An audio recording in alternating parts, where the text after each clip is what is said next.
Assalamualaikum warahmatullahi wabarakatuh. Nama saya Aryo Bimo dari kelas 11.4 ingin mereview sebuah buku yang berjudul Reinkarnasi Titis.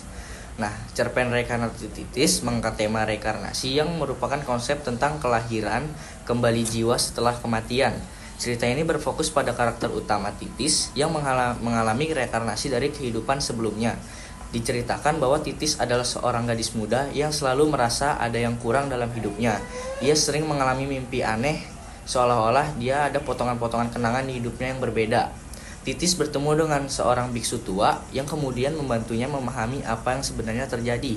Nah, biksu tua menjelaskan bahwa Titis memiliki jiwa yang telah melalui banyak kehidupan sebelumnya.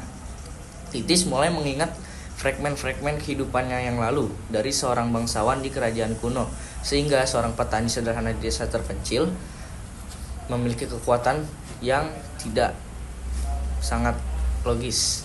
Nah, penulis dengan cermat menggambarkan bagaimana Titis merasa terhubung dengan masa lalunya.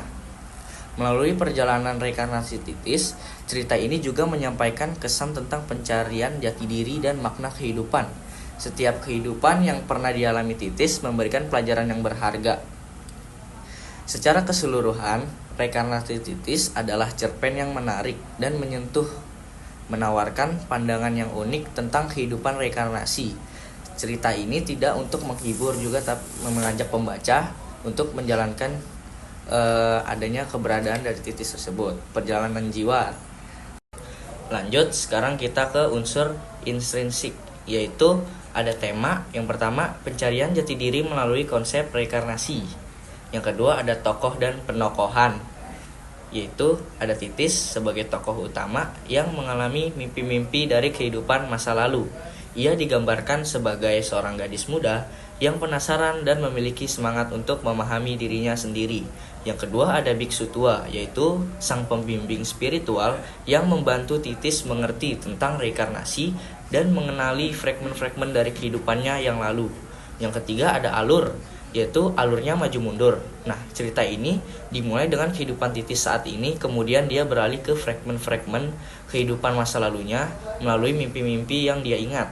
Yang keempat, ada latar, yaitu latarnya pertama adalah tempat. Berbagai lokasi yang menjadi latar belakang kehidupan Titis di masa lalu, termasuk kerajaan kuno dan desa terpencil. Yang kedua, ada waktu, yaitu masa kini dan masa periode waktu di masa lalu. Yang ketiga, ada suasana, yaitu misterius dan penuh refleksi dengan sentuhan spiritual.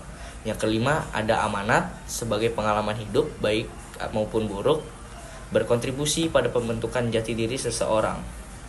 Nah, selanjutnya kita masuk ke unsur ekstrinsik. Yang pertama itu ada latar belakang sosial. Nah, cerpen ini mencerminkan pandangan masyarakat terhadap reinkarnasi dan pentingnya pencarian jati diri. Nah, ini juga menggambarkan bagaimana elemen-elemen budaya spiritual mempengaruhi individu dalam memahami kehidupan. Yang kedua, ada latar belakang budaya, yaitu konsep reinkarnasi sangat erat kaitannya dengan kepercayaan dan praktik keagamaan tertentu yang ada di masyarakat.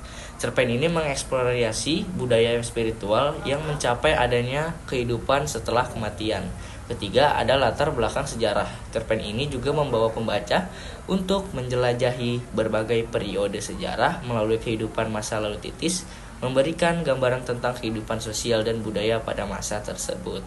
Nah, sekarang saya ingin menjelaskan bagian-bagian pada buku ini.